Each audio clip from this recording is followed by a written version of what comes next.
کہ قرآن مجید کے ہاتھ سے لکھے ہوئے 4 اماموں کے نسخے انہوں نے تلاش کیے ہیں اور ان پر ریسرچ کی ہے، اور آہستہ آہستہ ہم نے اس کی سرٹیفیکیشن جو ہے وہ برٹش میوزیم لائبریری سے لی ہے کہ یہ کاغذ جو ہے اسی زمانے کا ہے جو زمانہ امیر المومنین السلام کا تھا۔ حضور والا پہلی امت کے اندر فساد کم ہے جو اب یہ نئی بات ایجاد کر دی نہیں کہ قرآن کریم فرقان حمید کے 4 نسخے ایسے ہیں کہ جو امیر المؤمنین حضرت علی المرتضیٰ رضی اللہ تعالیٰ عنہ کے زمانے میں ائمہ نے لکھے تھے، اور وہ نسخے جو ہیں اب قرآن کریم فرقان حمید کے ساتھ شامل کر دیے جائیں گے آنے والے وقت میں۔ میں یہ کہتا ہوں کہ قرآن کریم فرقان حمید میں اللہ نے فرما دیا الیوم اکملت لکم دینکم واتممت علیکم نعمتی ورضیت لکم الاسلام دینا، کہ آج کے دن اللہ تبارک و تعالیٰ نے تمہارے دین کو مکمل کر دیا ہے، یعنی عقائد و نظریات کے حوالے سے، اصول اور فروع کے حوالے سے، آیات کے نزول کے حوالے سے، ہر لحاظ سے محمد الرسول اللہ صلی اللہ علیہ وآلہ وسلم کے زمانے میں اللہ نے جو کچھ نازل کرنا تھا، جو حلال اور حرام کے احکامات نازل کرنے تھے، ان تمام کو نازل کر دیے، اور وہ مکمل 30 پاروں کی صورت میں الحمدللہ آج ہمارے پاس موجود ہیں۔ وہی احکامات، وہی نظریات، وہی اصول، وہی فروع، تمام مسائل الحمدللہ موجود ہیں۔ ہمیں کوئی الگ سے نسخوں کی ضرورت نہیں ہے، کیونکہ ہمیں پتہ ہے ان 30 پاروں کے اندر قرآن کریم فرقان حمید الحمدللہ مکمل ہو چکا ہے۔ پھر یہ کہنا کہ حضرت علی کے زمانے کے اندر ان ائمہ نے 4 نسخے لکھے تھے، اور برٹش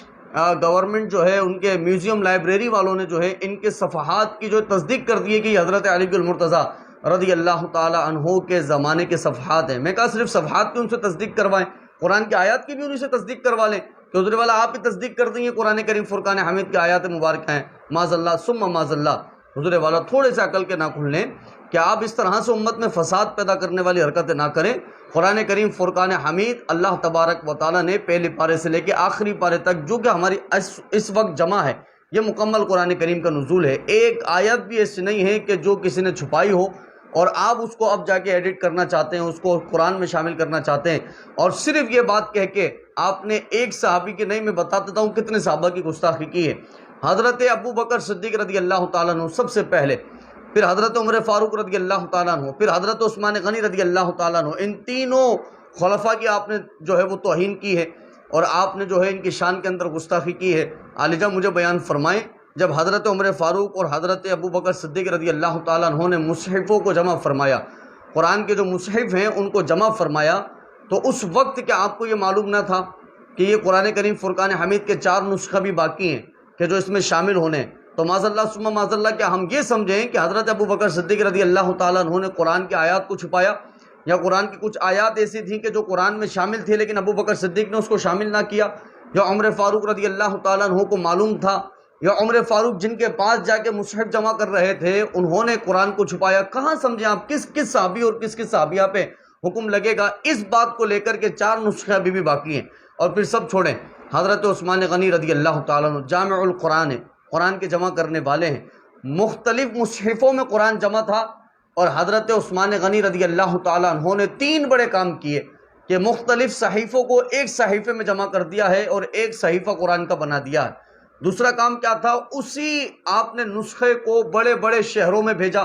تیسرا کام یہ تھا کہ آپ نے یہ حکم صادر کر دیا کہ اس قرآن کو قریش کے طریقے پر پڑھا جائے گا۔ تو حضرت عثمان غنی رضی اللہ تعالیٰ عنہ جس وقت اس قرآن کو جمع کر رہے تھے اور اس قرآن کو بڑے بڑے شہروں میں بھیج رہے تھے، کیا آپ کو بھی معلوم نہ تھا کہ 4 نسخے ابھی بھی باقی ہیں کہ جو اس کے اندر شامل ہونے؟ تو آپ نے یہ بات کہہ کے صرف اور صرف ابو بکر صدیق یا صرف حضرت عمر فاروق یا صرف عثمان غنی نہیں، بلکہ ان کے زمانے میں ان کے سامنے گواہ بننے والے، ان کے کاموں پر گواہ بننے والے جتنے صحابہ، جتنے صحابیات اس زمانے کے اندر موجود تھے، ان کے دور خلافت میں موجود تھے، سب میں آپ نے ایک بہتان باندھا ہے، سب پہ آپ نے ایک بہت بڑا الزام لگا دیا ہے۔ تو حضور والا ہمیں قرآن کریم فرقان حمید کی آیات کافی ہے کہ جو قرآن اللہ تبارک و تعالیٰ نے محمد الرسول اللہ صلی اللہ علیہ وآلہ وسلم پر سورہ مائدہ کی آیت کے تحت حضور کے زمانے میں ہی وہ مکمل کر دیا تھا، وہ یہی قرآن کریم ہے جو ہم سورہ فاتحہ سے لے کے سورہ ناس تک پڑھتے ہیں، اور اسی قرآن کریم فرقان حمید کو ہم اپنے قرآن میں بھی، ہم اپنی نمازوں میں بھی تلاوت کرتے ہیں، اور ہم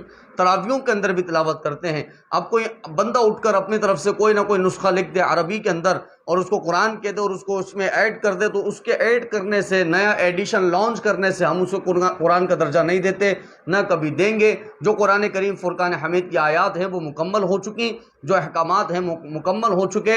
اصل فروع کے جتنے مسائل ہیں سب مکمل ہو چکے اس قرآن کریم فرقان حمید کے اندر۔ اب آپ کے یہ نسخے ہوں گے، آپ اس کو تلاوت کرتے رہیں، اور آپ جب اس کو مارکیٹ کے اندر لانچ کریں گے انشاءاللہ تعالیٰ کوئی بھی اس نسخے کو تسلیم نہیں کرے گا سوائے وہ کہ جن کے دلوں میں آپ جیسے لوگوں کی محبت پائی جاتی ہے، اور جن کے دلوں میں اصحاب کی محبت ہے، اہل بیت کی محبت ہے، اور وہ اہل سنت و جماعت کے نظریات کے قائل ہیں، عقائد ان کے بالکل درست ہیں، انشاءاللہ تعالی وہ کبھی بھی ان کے